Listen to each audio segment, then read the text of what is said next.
Olá, meu nome é Marcos Fernandes, eu sou veterinário, homeopata e psicanalista e você está no programa Cara de Um, Focinho do Outro, feito pela Sociedade Brasileira de Psicanálise Integrativa. Você já teve alguma doença, algum problema de saúde, orgânico, físico, que se manifestou depois de uma crise emocional, depois de um problema que você teve, depois de uma situação muito estressante que você passou? Por exemplo, um resfriado que você teve e você relacionou há alguns dias atrás do aparecimento desse quadro com alguma dessas situações que eu mencionei? Pois é, isso chama medicina psicossomática. A medicina psicossomática, a primeira vez que a palavra foi dita, psicossomática, foi em 1818. Foi através de um psiquiatra alemão chamado Heinrich Roth. Ele relacionava problemas de insônia que as pessoas tinham com questões emocionais. Um século depois, Freud ele vem reforçar os alicerces da psicossomática através da criação da psicanálise, abordando, por exemplo, a histeria e explicando com uma outra base teórica todos os seus fundamentos. Então, o que é psicossomática? Psicossomática é uma ciência interdisciplinar que envolve várias áreas, medicina, veterinária, psicologia, psicanálise, e que estuda as manifestações físicas sendo atribuídas a questões mentais, emocionais e comportamentais. Isso é psicossomática. Pois bem, na veterinária, a psicossomática ela está praticamente sendo iniciada nos últimos tempos aí em que a gente tem abordado esse tema do ponto de vista científico. Mas se você perguntar para algum veterinário se ele atende animais que adoeceram e ele crê que essa doença seja em função de alguma situação estressante ou de dificuldade ou de crise emocional que o animal passou, ele com certeza vai dizer sim. Pois bem, essa é a minha rotina. Eu atendo muitos animais todos os dias e eu sempre verifico uma relação emocional se manifestando naquele quadro físico, naquele quadro orgânico ao qual foi o motivo, inclusive, da consulta e da presença do animal lá no consultório. Muitas doenças, elas têm uma relação com a parte emocional e mental muito forte. No início do século passado, início do século XX, eles começaram a psicossomática atribuindo questões emocionais, por exemplo, artrite reumatoide, úlcera péptica, enfim, algumas doenças específicas. Hoje a psicossomática ela está muito amplificada, no sentido que hoje nós cremos de uma forma ou de outra que todas as doenças, de uma forma ou de outra, estão relacionadas com questões mentais, emocionais, comportamentais ou até sociais. Na veterinária, há muitas doenças que se manifestam quase que exclusivamente em função de questões emocionais. No entanto, nós cremos também que todas as doenças, de uma forma ou de outra, elas são influenciadas por essas questões. Vou dar alguns exemplos. O diabetes, os problemas de pele, os problemas hepáticos, os problemas renais, os tumores, todas essas doenças, elas têm relação com um psiquismo que é padrão. Por exemplo, as doenças de pele. A pele é o que divide o interno do externo. É através da pele que nós fazemos o contato com o mundo. Quando nós adoecemos da pele ou quando um cão adoece da pele, isso significa que ele tem alguma questão de relacionamento a ser abordada.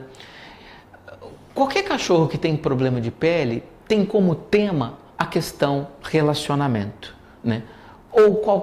Não todos os animais, mas talvez a grande maioria, né? A gente não pode falar em biologia sempre ou toda vez, porque é um pouco mais complicado isso, porque nem sempre isso acontece.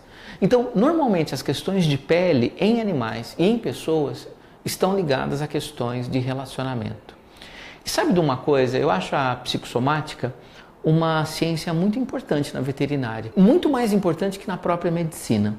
Porque na medicina as questões emocionais, mentais, influem nas doenças físicas, perfeito.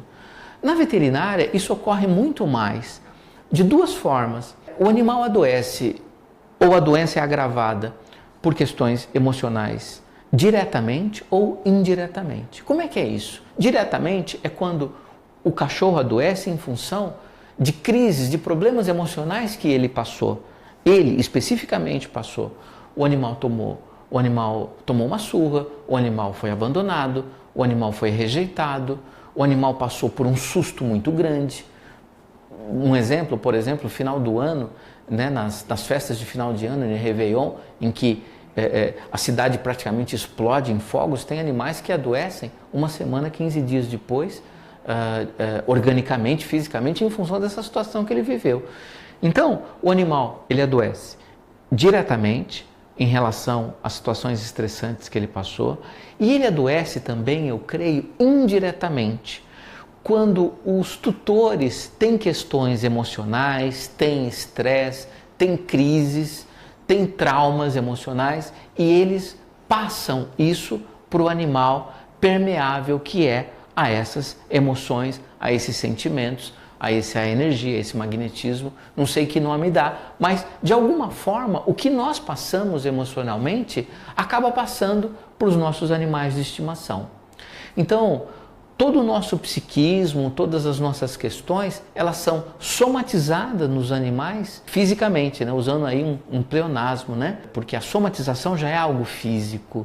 Então, o psiquismo dos tutores, as questões emocionais e mentais dos tutores somatizam nos cães e nos gatos ou em outros animais aos quais nós nos relacionamos de uma forma mais estreita, de uma forma mais íntima, em forma de doença orgânica. Então veja como a psicossomática na veterinária ela deveria ser dada uma importância maior. Obviamente só agora que nós estamos considerando aí de uns 10, 15 anos para cá o animal com essas questões mentais e emocionais. Foi só há 2, 3 anos atrás que saiu aquela pesquisa informando que os animais são seres sencientes. Seres sencientes são seres que têm alma, que têm dor de alma, né? Então se ele tem dor de alma, ele tem alma. Então, o animal é considerado um ser senciente, um ser que tem sensibilidade, tem dor, a sua própria alma. Né? O que é ter dor de alma? É sentir saudade, é sentir tristeza, é sentir angústia, né? É sentir ansiedade. E o animal, a gente sabe que tem todas essas questões. Um outro exemplo, por exemplo, é a questão do diabetes.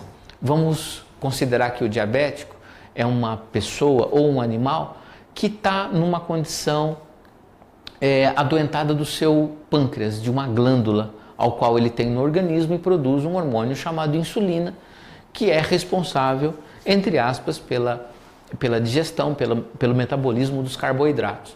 Pois bem, o que significa um cachorro quando ele está diabético? Um animal ele está diabético quando ele deixa de ter prazer na vida. Ele adoece quando a sua vida passa a ser enfadonha, passa a ser amarga, né? Então é um animal que passou a não ter mais prazer. E qual seria, por exemplo, o prazer de um cachorro? Um prazer de um cão, imaginamos nós, que seja, por exemplo, passear. Um cão que passeia, que se socializa, que tem contatos com outros animais da mesma espécie, que frequenta uma creche, que brinca, que pula, que se relaciona, que briga, que cruza com os outros animais da mesma espécie ao qual ele pertence, talvez seja essa uma forma de prazer do animal. Qual seria outra forma de prazer? Alimentação. E nós obrigamos o cão a comer uma comida que ele não gosta, por exemplo, as rações comerciais. Então veja, qual seria um outro prazer do cão? Viver em apartamentos pequenos. Antigamente o cão vivia solto no quintal, enfim, tinha muito espaço para ele interagir, para ele brincar, para ele correr, e hoje ele está dentro de um apartamento de 40, 50 metros quadrados. Então só aí em 15 segundos eu citei 3 prazeres que o cão deixou de ter. Talvez seja por isso que hoje a gente tem muito cão diabético. A vida dele se tornou amarga e por isso ele adoeceu. A doença sempre vem com um fundo psíquico, um fundo emocional. É isso que diz a psicossomática. A gente pode pegar outras doenças, por exemplo, as doenças renais. Gato tem muito problema renal, o cão também tem, um pouco menos, mas tem. O que a gente pode pensar de um problema renal? Os problemas renais normalmente estão ligados ao psiquismo do medo, né? É aquele indivíduo, no caso o cachorro ou o gato, que tem muito medo. Engraçado que quando eu atendo um paciente renal, um cão ou um gato, ou eu localizo essa questão, esse tema psíquico no animal, ou seja, o medo ou o pânico, né? Que é um medo no último grau.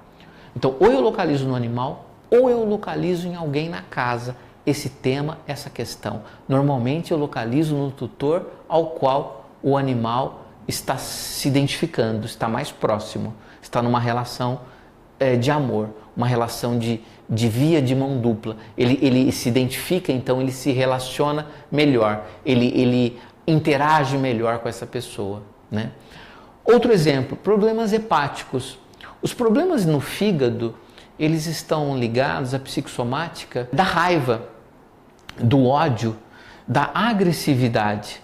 Ou eu localizo esse tema no animal, ao qual ele está ali, organicamente doente, na minha frente para que eu trate, aliás, foi esse o motivo da consulta, ou eu localizo no seu tutor, né? Ou em alguém na família, algum contactante, né? Alguma pessoa que tem esse tema, tem essa questão e o animal, como eu disse, permeável que é emocionalmente a esses sentimentos, essas emoções, ele acaba absorvendo e somatizando.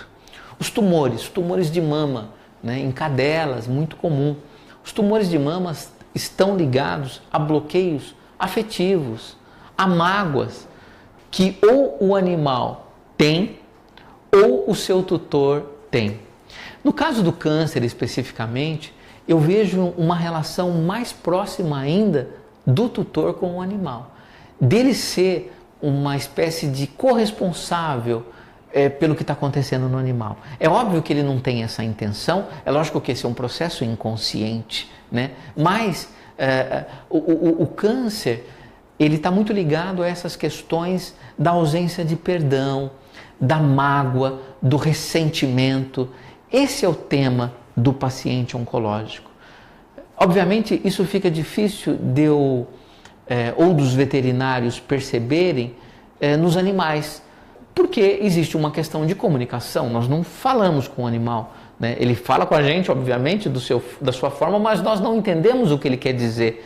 Então fica difícil eu localizar que um cachorro ele tem mágoa, que um cachorro tem ressentimento, que um cachorro tem esses sentimentos negativos e isso vai fazer com que ele desenvolva um câncer ou um tumor de mama, enfim, tumores no geral, tá? Então, esse é o programa de hoje, esse é o tema do programa de hoje, psicossomática na veterinária. É um assunto super interessante, é um assunto que eu atualmente tenho me debruçado a estudar, porque atualmente os animais, eles estão muito próximos do ser humano e estão muito sugando essa energia emocional, especialmente negativa, que o ser humano traz consigo, né? Eu sempre digo que muitas vezes a gente acaba sendo pessoas tóxicas para as pessoas ou para os animais às quais nós nos relacionamos. Isso é uma realidade. Tanto é verdade que, parafraseando Gandhi, que dizia que comece por você a mudança que você quer no mundo, eu acho que vai por aí essa necessidade que nós temos de autotransformação. E a autotransformação ela vem em função apenas do autoconhecimento. E uma das técnicas, uma das formas da gente se conhecer é através da terapia, através, por exemplo, da psicanálise, onde a gente mergulha dentro do nosso inconsciente e passa a conhecer de fato quem nós somos, né? Tanto a nossa luz quanto as nossas sombras. E nos conhecendo, nós vamos nos melhorando e melhorando as relações com a qual nós temos com membros da mesma espécie ao qual nós pertencemos ou com os animais de estimação. Tá bom? Estamos aqui encerrando o nosso programa Cara de um Focinho do Outro pela Sociedade Brasileira de Psicanálise Integrativa e eu volto até semana que vem com mais um tema aqui para nós conversarmos. Um grande abraço!